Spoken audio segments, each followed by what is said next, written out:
Hello everyone, so today I'm sharing with you all my recipe for mushroom garlic chicken.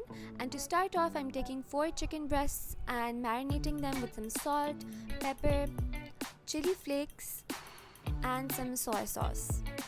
Then I'm going to leave this for about 20 minutes or so.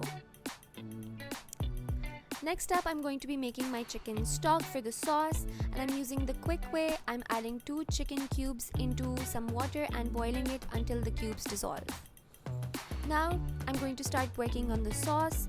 So for that, I'm taking a pan and adding about 2 to 3 tablespoons of vegetable oil, and then goes in some butter. I'm going to mix this until the butter melts completely, and then I'm adding these onions. We're going to sweat the onions and cook them until they are translucent. Next, I'm adding in some garlic into the pan and cooking that along with the onions.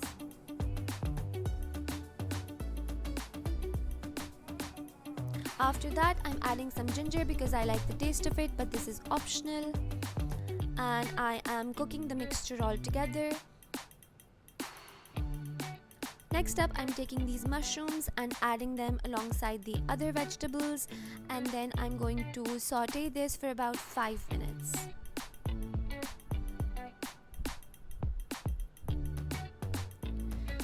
So the chicken stock that we made earlier now has to go in, and I'm adding about 1 cup of the chicken stock.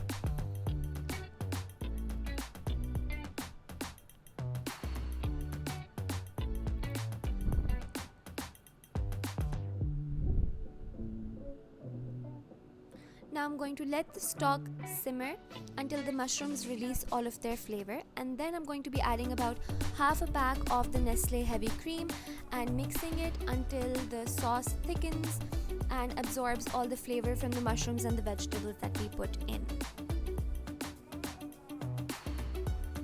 After that, I'm adding all the seasoning into the sauce, which will be mentioned on the screen, and now I am cooking the chicken and adding that into the sauce. I'm going to let the chicken sit in the sauce for about 4 minutes to let it absorb all the flavor, and then I'm garnishing it with some coriander. And voila, your mushroom garlic chicken is all ready. I hope you guys enjoyed the recipe. Let me know what you thought about it, and I'll see you with another recipe very soon. Bye!